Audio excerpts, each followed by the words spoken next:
जिनके नाम से विष अमृत बन जाए, उनसे बड़ा मंगलदायक और कौन होगा। और हमारे शास्त्रों में कहते हैं कि राम न सकहि नाम गुण गाई, राम से बड़ा कौन है। तो महापुरुष कहते हैं राम जी से भी बड़ा है राम जी का नाम।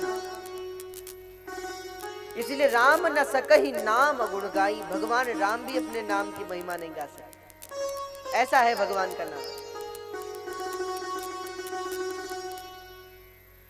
इतनी महिमा है भगवान के नाम की। और बहुत से प्रसंग हैं जहां पर सिद्ध होता है कि राम जी से श्रेष्ठ राम जी का नाम है। अच्छा, एक छोटी सी कथा है रामचरितमानस की। जब लंका जाने के लिए पुल तैयार हो रहा था, सब पुल बना रहे थे।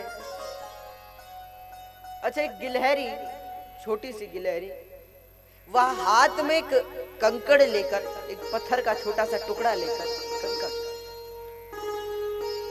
जहां सब वानर पत्थर रख रहे थे वो भी वहां रख रही थी। तो राम जी को उसे देखकर बड़ी दया आई। इतनी सी वो गिलहरी इतने इतने कंकड़ उठा रही है, क्या इन कंकड़ों से पुल बनेगा। अच्छा, किसी ने उसे कहा भी, क्यों काम कर रही है, रहने दो भाई, तुम्हारे कंकड़ों से पुल बनने वाला तो है नहीं। तो वो बोली कि महाराज, मैं जानती हूं कि मेरे कंकड़ से यह पुल तैयार नहीं हो सकता, पर मैं सेवा करना चाहती हूं। जितना उस ईश्वर ने मुझे सामर्थ्य दिया है, मैं उसकी सेवा में उस सामर्थ्य का उपयोग करना चाहती हूं। राम जी को उसे देखकर बड़ी दया आई, हाथ फेरा उस पर, और राम जी के मन में एक बात उठी कि वह एक जीव होकर, एक गिलहरी होकर भी काम कर रही है, और मैं राम होकर भी बैठा हुआ हूं, जिसके कारण यह सब क्रिया हो रही है, उसका कारण मैं बैठा हुआ हूं, मैं कुछ नहीं कर रहा, मुझे भी कुछ करना चाहिए। जब मेरे नाम से पत्थर तैर सकते हैं, तो जब मैं खुद ही पत्थर रखूंगा तो क्यों नहीं तैरेगा।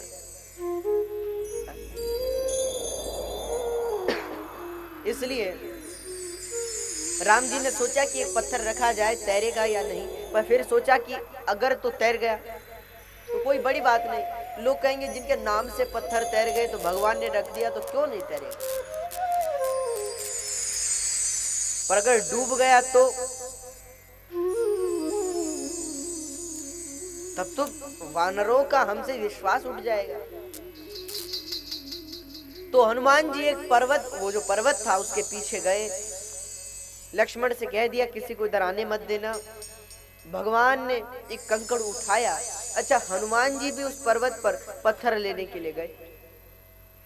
तो हनुमान जी ने उस चोटी से देखा कि राम जी नीचे बैठे हुए हैं समुद्र की तलहटी पर, और एक कंकड़ हाथ में उठाया है। सोच भी रहे हैं क्या कर रहे होंगे। हनुमान जी देख रहे हैं, राम जी ने पत्थर उठाया और जैसे ही पानी में डाला, तो बताओ तैरेगा कि डूबेगा।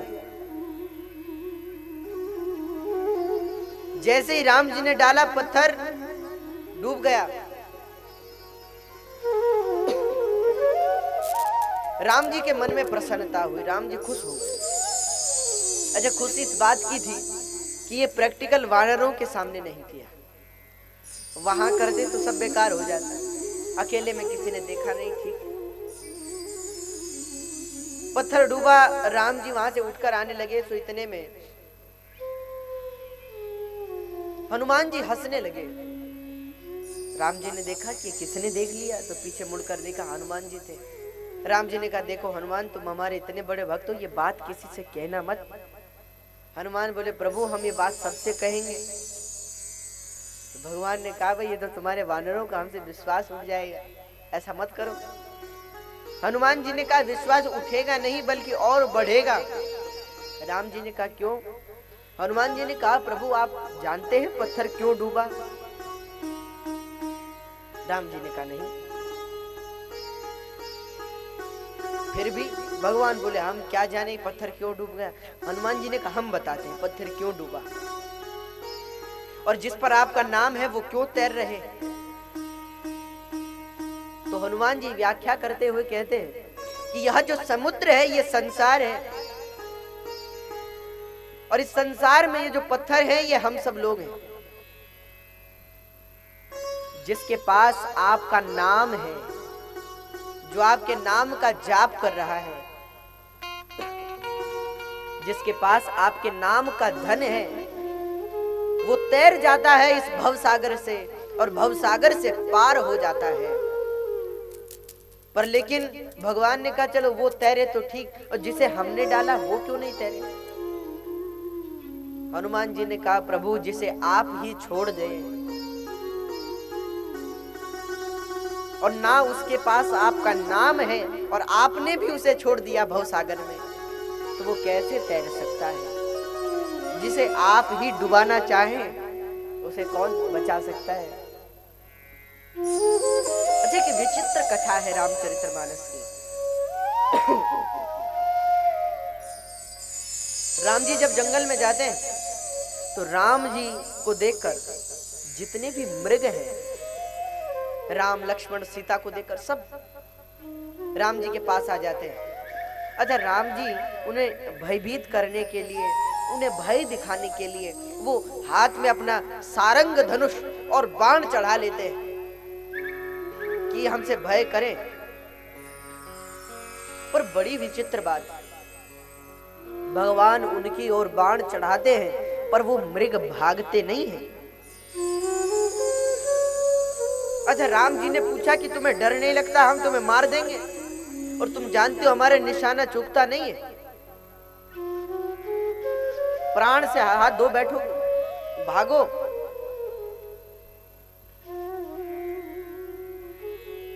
मृग मौन थे। भगवान ने फिर कहा क्या तुम्हें डर नहीं लग रहा। अरे हमसे तो भय भी भय खाता है, हमसे तो भय भी डरता है, तुम नहीं डर रहे। मृग बोले महाराज अगर जगत भयभीत करे तो आपकी शरण में हम आ जाएं, आप हमें बचा लें। पर जब आप ही मारना चाहे, जगत मारना चाहे तो आप बचा सकते हैं, आपकी शरणागति ले सकते हैं। पर जिसे आप ही मारना चाहे, जिसे मारने के लिए आप ही धनुष बाण धारण कर लें, तो भागने से भी क्या फायदा, जगत में उसे कोई नहीं बचा सकता। इसीलिए माताओं, भगवान का जो स्वभाव है, भगवान से बड़ा भगवान का नाम है, जिसकी महिमा भगवान भी नहीं गा सकते। तो आइए उस नाम का गुणगान हम सब लोग करेंगे।